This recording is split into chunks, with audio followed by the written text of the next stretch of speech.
In the aftermath of World War II, when the ashes of Europe were still smoldering and the ruins of cities stretched as far as the eye could see, a new kind of war began. It was not fought with tanks rolling across borders or bombs exploding in the sky. It was quieter, colder, a war of shadows, secrets, and silence. The Cold War, a battle not for territory but for influence, not for survival but for dominance. And at the center of it all stood two giants, the United States of America and the Soviet Union. The world had never seen such a rivalry. These two nations had stood as uneasy allies during the Second World War, fighting shoulder to shoulder against Nazi Germany. But once Hitler was defeated, once the dust settled, the cracks between Washington and Moscow became impossible to hide. Behind the handshakes and the victory photographs, mistrust was growing. Both nations had visions for the future of humanity, visions that could not coexist. For America, the dream was clear.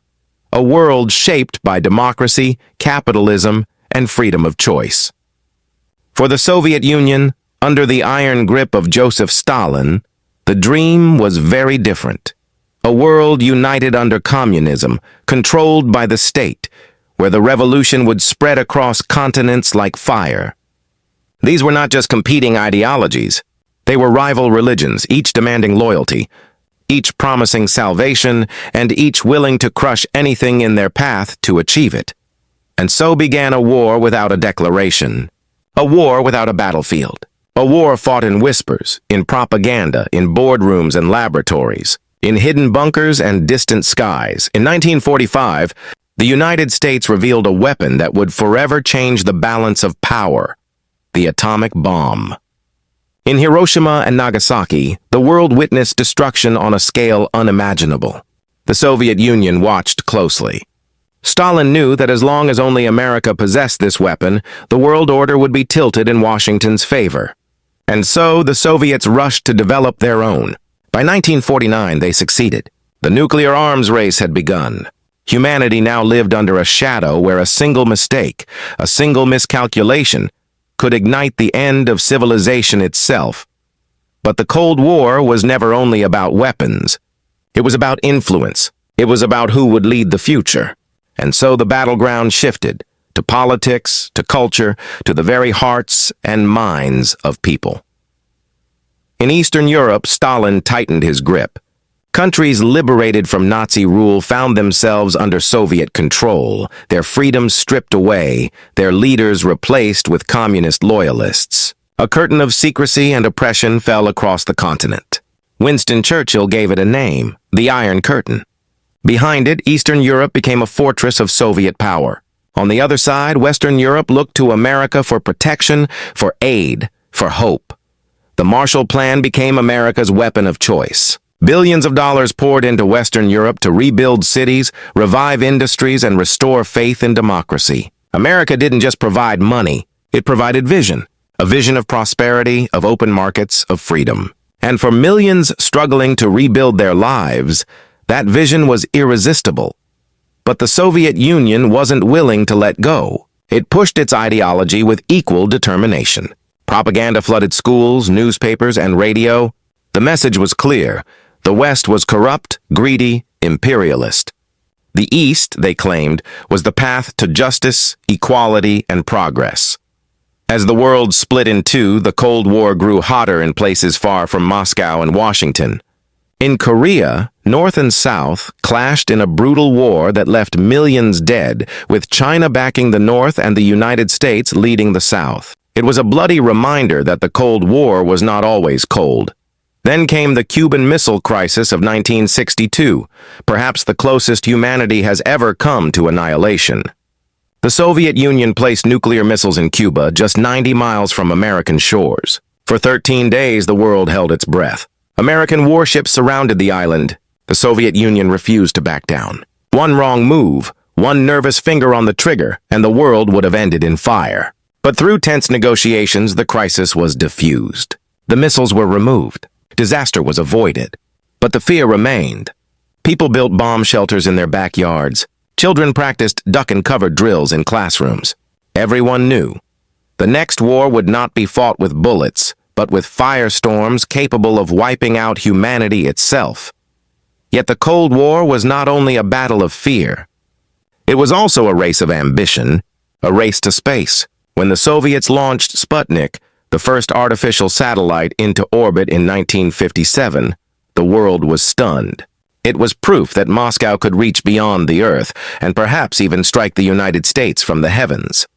America responded with determination, pouring resources into NASA. And in 1969, when Neil Armstrong set foot on the moon, America declared to the world that it had won not just the race to space, but a symbolic victory in the struggle of systems. But the rivalry was far from over. The Vietnam War dragged America into one of the darkest chapters of its history, as it tried to prevent the spread of communism in Southeast Asia. For the Soviet Union, Vietnam was proof that America could bleed, that the giant was not invincible.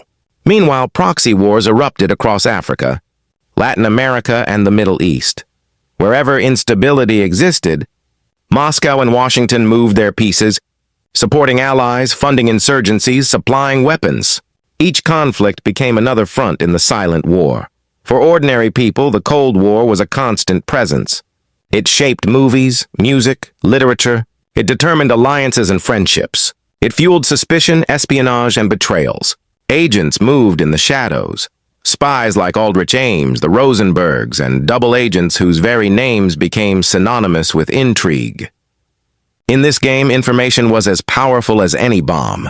And yet, beneath the rivalry, both nations lived with a paradox. They hated each other's systems, but they needed each other to survive. Neither could risk total war because total war meant mutual destruction. So they danced in the dark, pushing and retreating, threatening and negotiating, never crossing the line, but always coming dangerously close. By the 1980s, the Soviet Union was bleeding internally. Its economy strained under the weight of military spending. Its people grew restless, weary of shortages and lies. Meanwhile, the United States under Ronald Reagan took a hard line, calling the Soviet Union an evil empire and escalating the arms race. The tension reached new heights, but beneath the pressure, cracks in the Soviet system grew wider. Then came Mikhail Gorbachev. With reforms like glasnost and perestroika, he tried to save the system by opening it. But openness exposed weakness. Freedom revealed discontent. The Iron Curtain began to rust. And in 1989, when the Berlin Wall fell, it wasn't just concrete that crumbled. It was an entire order, an entire ideology, collapsing under its own weight.